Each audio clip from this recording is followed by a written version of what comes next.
نمل از قلم نمرہ احمد۔ پھر تم نے اسے قتل کر دیا۔ خوبصورت رات کا فسوں چھناکے سے ٹوٹا، وہ کہہ کر ایک دم چپ ہو گئی۔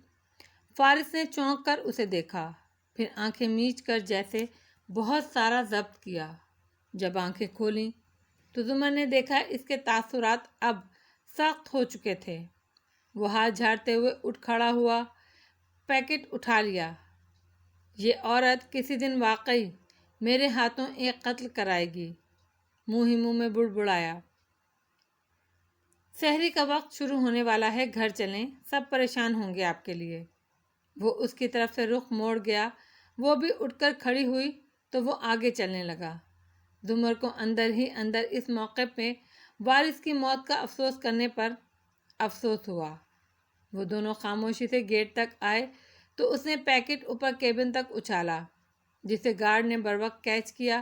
پھر ایک نظر ساتھ چلتی زمر پر ڈالی، جو کسی اور خیال میں گم تھی۔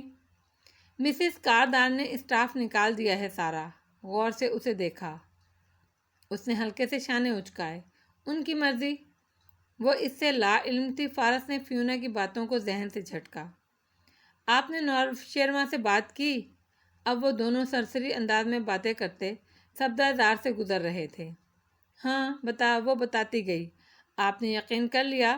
نہیں، وہ اب بھی جھوٹ بول رہا ہے۔ وہ ضرور کچھ جانتا ہے اور اسے چھپا رہا ہے۔ میں بات کرتا ہوں۔ نہیں، فی الحال اس کو کھلا چھوڑ دو۔ اگر وہ کانشیس ہو گیا تو نہیں بتائے گا۔ جب وہ دونوں اندر آئے تو ہنا، سیم اور ابا ویسے ہی لاؤنج میں بیٹھے تھے۔ ان کو پرسکون اور نارمل سا آتا دیکھ کر ان سب کے بھی سانس بحال ہو گئے۔ پھر کسی نے کسی سے کچھ نہیں پوچھا۔ صداقت کو ہنا نے بلا لیا۔ وہ آ کر سحری تیار کرنے لگا۔ زمر دہی کا پیکٹ اور چمچ لیے اوپر کمرے میں چلی گئی۔ ندرت نے بھی سحری کمرے میں ہی کی۔ باقی سب نیچے خاموشی سے لاؤنج میں بیٹھے رہے۔ جب فجر اتر آئی، سورج طلوع ہو کر تپتا سنہرا ہو گیا اور سب اپنے کمروں سے نکلے تیار ہو کر ایک نئے دن کے آغاز کے لیے، تو زمر باہر آئی، ندرت کو سلام کیا۔ انہوں نے بھی جواب دیا اور یہ بھی پوچھا کہ وہ ابھی ریسٹورانٹ جائے گی یا بعد میں۔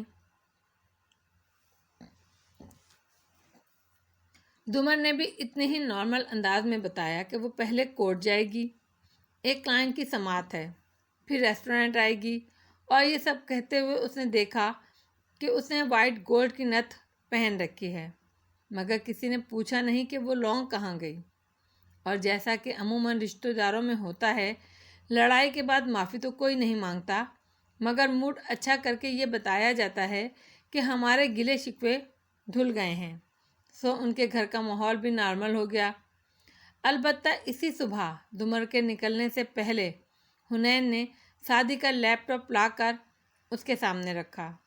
یہ میں نے کھول دیا ہے، اب کوئی پاس ورڈ نہیں ہے اس پر، آپ دیکھ لیں، کوئی اور بھی کام ہو تو بتائیے گا۔ نگاہیں جھکائے وہ پلٹ گئی۔ زمر نے بھی کچھ نہیں کہا، مگر اس واقعے کے بعد اتنا ضرور ہوا کہ ندرت، جو بالکل چپ ہو گئی تھی، وہ نارمل ہونے لگی۔ سیم، ہنا کو ڈانٹ ڈپٹ، گھر کے کام، سب کچھ انہوں نے نارمل انداز میں پہلے ہی کی طرح کرنا شروع کر دیا۔ شادی کے لیے دعا اور دوا ویسی ہی تھی، مگر انہوں نے سمجھوتا کر لیا۔ حنین نے بھی اس کے بعد زمر کو سنانا بند کر دیا۔ زمر نے فارس سے تلخ باتیں کہنا چھوڑ دیں۔ بالآخر سعدی یوسف کے گھر والوں نے یہ جان لیا تھا کہ ایک دوسرے کو الزام دینے سے کچھ حاصل نہیں ہوتا، بلکہ جو پاس ہے وہ بھی چلا جاتا ہے۔ دو چار نہیں، مجھ کو فقط ایک دکھا دو، وہ شخص جو اندر سے بھی باہر کی طرح ہو۔ سعدی نے آنکھیں کھولیں تو دھند سی تھی۔ اس نے پلکیں جھپکیں، منظر ذرا واضح ہوا۔ وہ آہستہ سے کونے کے بل اٹھا اور آس پاس دیکھا۔ پچھلے چند دنوں سے وہ اس کمرے میں جاگا کرتا تھا۔ نیند کی حالت میں اسے شفٹ کیا گیا تھا کہاں، کچھ معلوم نہیں۔ رمضان کتنا گزر چکا تھا، سحری کب ہے، افطار کب، اس کمرے میں کچھ خبر نہ ہو پاتی تھی۔ وہ ایک سادہ سے بیڈ روم تھا، دیواریں سینڈ کلر میں پینٹ شدہ تھیں، دروازے سفید تھے، ایک سنگل بیڈ تھا جس پر وہ لیٹا تھا، 7 ملحقہ باتھ روم، اور کچھ نہیں سوائے سائڈ ٹیبل پر رکھے اس کے قرآن اور جا نماز کے، یا پھر ایک کاؤچ جس پر دن کا آخری حصہ میری NGO آ کر بیٹھ جاتی تھی۔ اس وقت وہ وہاں نہیں تھی، بلکہ دروازہ کھول کر ڈاکٹر مایا اندر آ رہی تھی، اس کے ساتھ ایک نرس بھی تھا۔ سعدی نے نظر اٹھا کر دیکھا، کھلے دروازے کے پار گارڈ کھڑے تھے، آگے شاید ٹی وی لاؤنج تھا، اتنا ہی نظر آیا اور پھر دروازہ بند ہو گیا۔ مایا بیڈ کے قریب سٹول پر بیٹھی، اس کے لمبے بال کھلے تھے جنہیں وہ کانوں کے پیچھے اڑس رہی تھی، نیلی جینس پر لمبا سفید اوور آل پہن رکھا تھا، کم عمر چہرے پر معصوم سا تاثر تھا۔ وہ خاموشی سے بیٹھا رہا۔ مایا نگاہیں سعدی کے زخموں پر جھکائے نرس کو پٹی کی ہدایت دیتی رہی، اس کے زخم مندمل ہونے کے قریب تھے۔ نرس چلا گیا تو وہ اٹھی، گولیاں اور پانی کا گلاس بھر کر اسے دیا، نگاہیں اٹھا کر اس کا چہرہ دیکھا، اس کی شفاف آنکھوں میں اس لڑکے کے لیے اپنائیت بھری ہمدردی تھی۔ پی لو، تم روزہ نہیں رکھ سکتے، دوا دینی پڑتی ہے، یہ مسٹر کاردار کا حکم نہیں ہے، میرا ہے۔ اس نے گلاس تھاما اور دوا پانی سے نگل لی۔ وہ اسٹول پر بیٹھ کر یوں ہی اس کا چہرہ دیکھنے لگی۔ تمہاری فیملی میں کون کون ہے؟ سعدی نے چونک کر اسے دیکھا۔ وہ اپنی شفاف آنکھوں میں ڈھیروں ترہم لیے اسے دیکھ رہی تھی۔ بہن، بھائی، امی اور بھی کچھ لوگ۔ کیا ان کو معلوم ہے تم کس کے پاس ہو؟ نہیں، وہ ہلکا سا بولا، سر جھکا لیا۔ میں اپنے باپ کی وجہ سے مجبور ہوں، وہ مقروض ہیں ہاشم کاردار کے، اور میں اس نوکری پر مجبور ہوں، ورنہ۔ اس کی آواز سرگوشی میں بدلی۔ تبھی دروازہ ایک دم کھلا، مایا کرنٹ کھا کر پیچھے ہوئی۔ سعدی نے بھی چونک کر دیکھا۔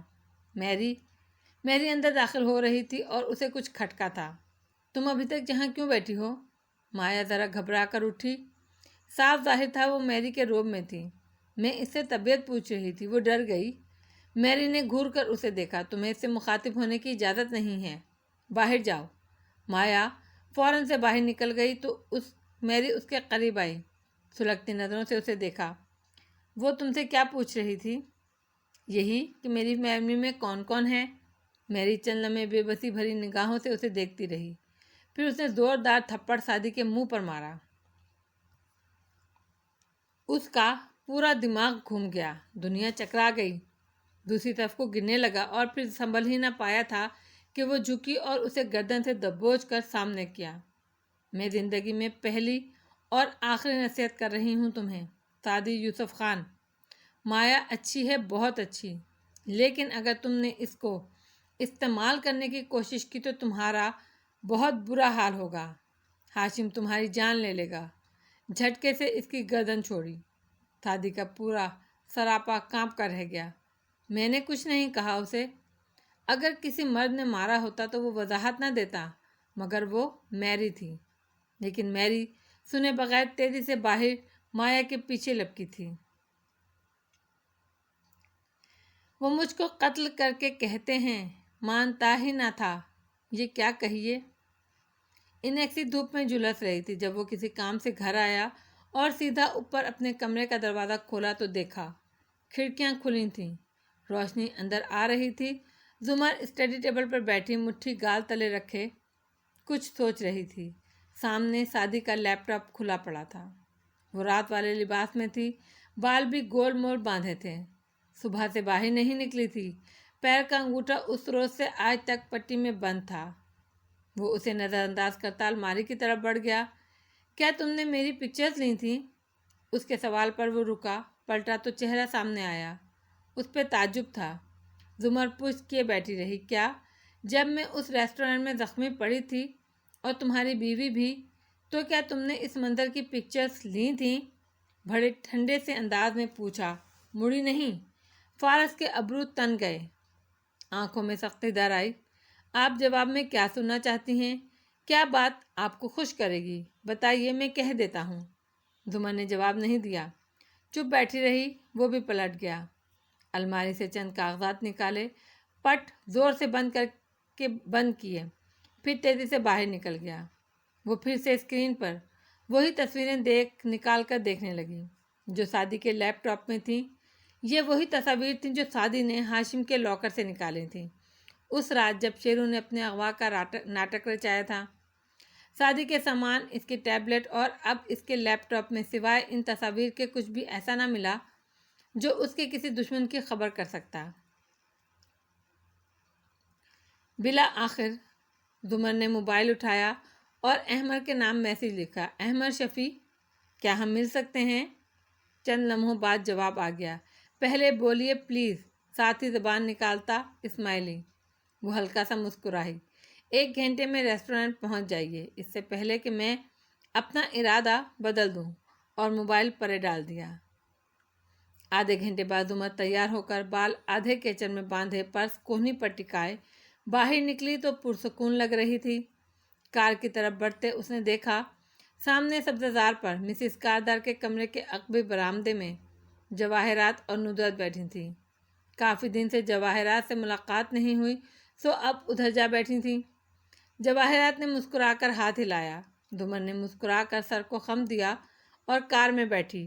پھر ان کی نظروں کے سامنے کار زن سے آگے گزر گئی تو جواہرات نے ندرت کی طرف چہرہ موڑا۔ ایسا لگتا ہے زمر فارغ کے ساتھ خوش نہیں ہے۔ ندرت جو اسی طرف دیکھ رہی تھی چونک کر جواہرات کو دیکھا۔ نہیں، وہ دونوں ٹھیک ہیں، ذرا سنبھل کر بولی۔ میں اس لیے کہہ رہی ہوں کیونکہ مجھے ان دونوں کی فکر ہے۔ نئے شادی شدہ جوڑے ایسے ایک دوسرے سے کٹے کٹے نہیں رہتے جیسے یہ دونوں ہیں۔ شادی کی وجہ سے ایسا ہے۔ وہ بس اتنا ہی کہہ پائیں۔ آنکھوں میں ڈھیروں تھکان اتری۔ میرا نہیں خیال کہ صرف شادی کی وجہ سے ایسا ہے۔ اگر شادی آ گیا تو کیا یہ دونوں ایک دم سے ٹھیک ہو جائیں گے؟ ندرت خاموش رہیں۔ یقیناً یہ باتیں آپ کے ذہن میں بھی گھوم رہی ہوں گی ندرت، مگر ظاہر ہے آپ یہ فارغ سے کہہ نہیں سکتی کیونکہ آپ اس کے گھر میں رہ رہی ہیں۔ مسکراتے ہوئے نرمی سے وہ کہہ رہی تھی، مگر کبھی کبھی انسان کو اپنے چھوٹوں کو ٹوک دینا چاہیے، اس میں انہی کا فائدہ ہے۔ ندرت نے ایک گہری سانس اندر اتاری۔ نہیں مسز کاردار، میاں بیوی کے معاملے میں ہمیں نہیں بولنا چاہیے۔ ایک دوسرے کو الزام دینے سے صرف گھر کا ماحول خراب ہوتا ہے، اور پھر یہ گھر تو میرے ابو اور بھائی کا ہے، میرا اپنا ہی ہے، اس لیے مجھے سب کا سوچنا چاہیے۔ اپنے ازلی گھریلو اور سادہ انداز میں وہ کہتی گئیں۔ جواہرات کو بات پسند نہیں آئی مگر خاموش رہیں۔ وہ اٹھیں تو فیونا آئی، ایک ننھا سا باکس اور خط کا لفافہ سامنے کیا۔ کوئی ڈرائیور تھا آپ کے لیے دے گیا ہے، کہہ رہا تھا اوپر نام لکھا ہے، کہہ کر وہ پلٹ گئی۔ جواہرات نے باکس کھولا۔ اندر میرون مخمل پر ایک ہیروں سے جھلملاتا ہوا بریسلیٹ رکھا تھا۔ اس نے 2 انگلیوں میں بریسلیٹ نکال کر دیکھا، پھر کارڈ کھولا۔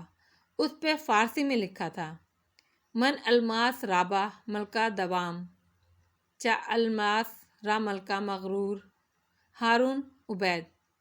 میں نے پیش کیا ملکہ کو ایک ہیرا کیونکہ ہیرا ملکہ کو مزید مغرور بناتا ہے۔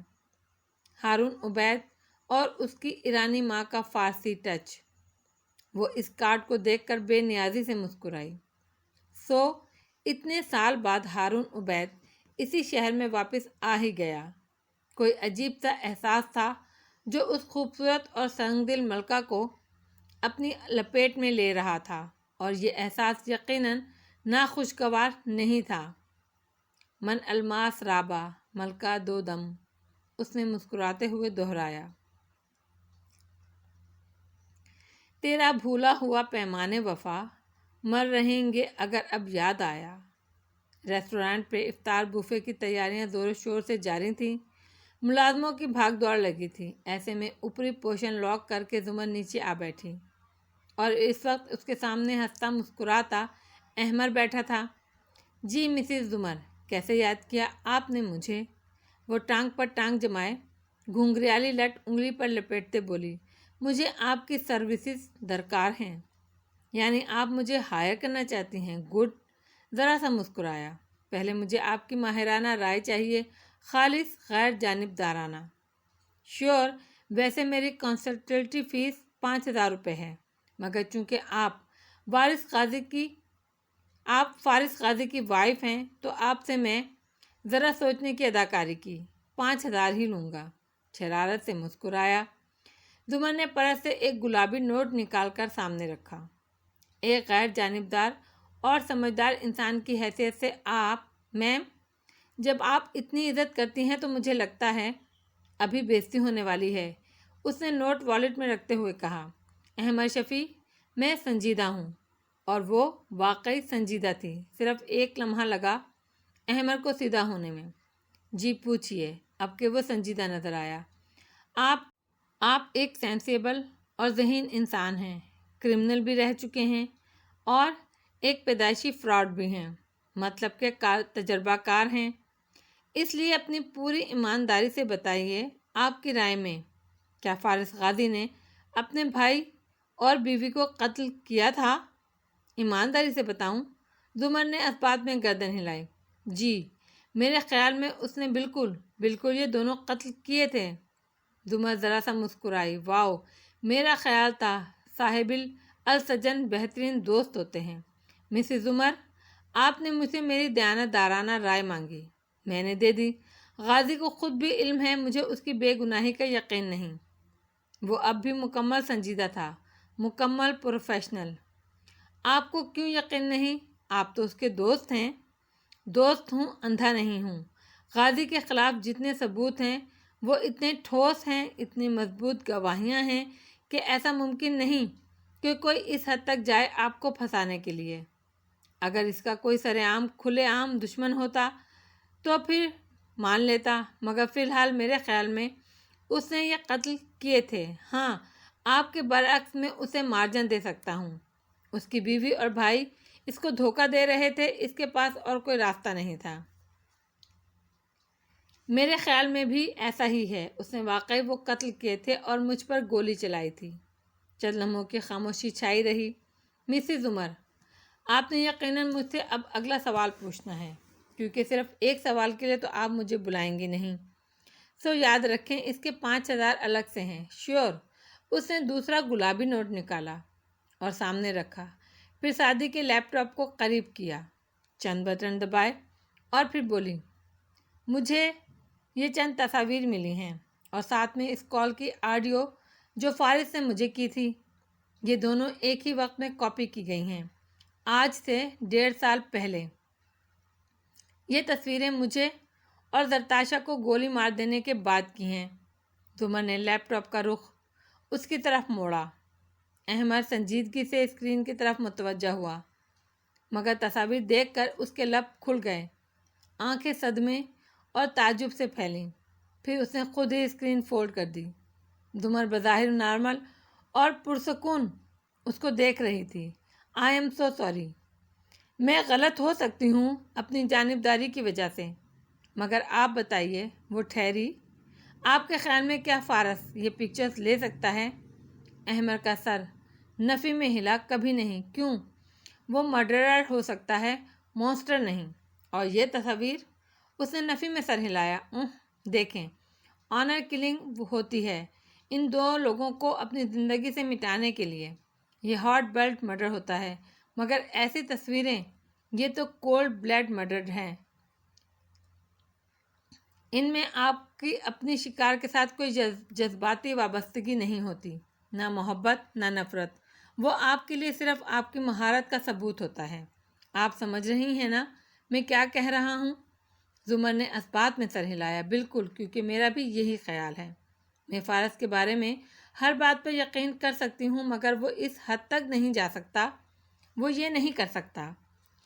اس نے پٹی میں بندھے انگوٹھے کو جوتے سے مسلا۔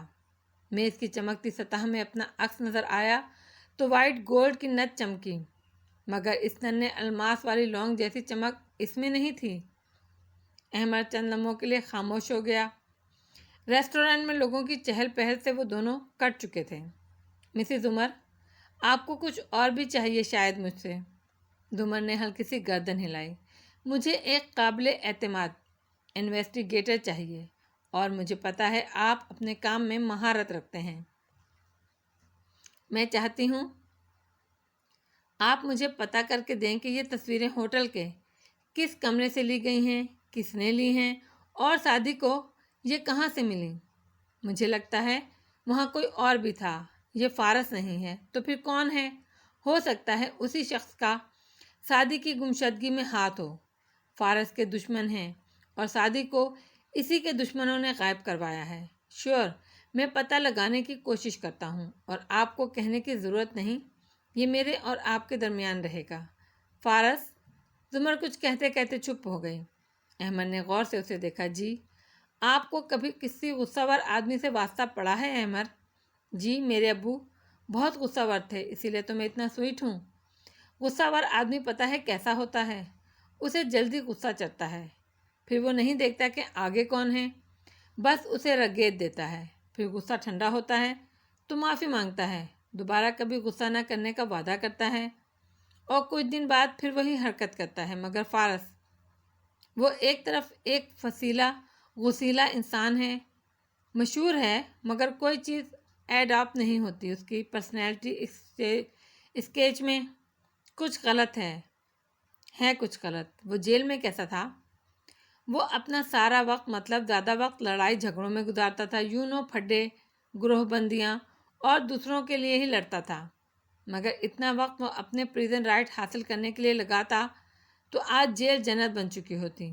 ویسے میں ایک تحریک شروع کرنا چاہتا ہوں قیدیوں کے پریزن رائٹس کے حوالے سے، اور تھینک یو احمد، وہ ذرا تھکان سے مسکرائی، تو آپ میرے لیے کام کریں گے؟ بالکل، مگر کچھ وقت لگے گا، اور میں 15,000 فی گھنٹہ لوں گا۔ میرے علاوہ آپ کسی سے یہ کام کروا بھی نہیں سکتے۔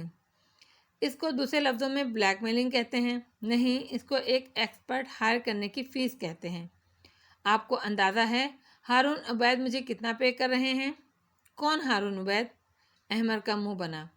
آپ اتنے مشہور سیاستدان کو نہیں جانتی؟ میں نہیں مان سکتا۔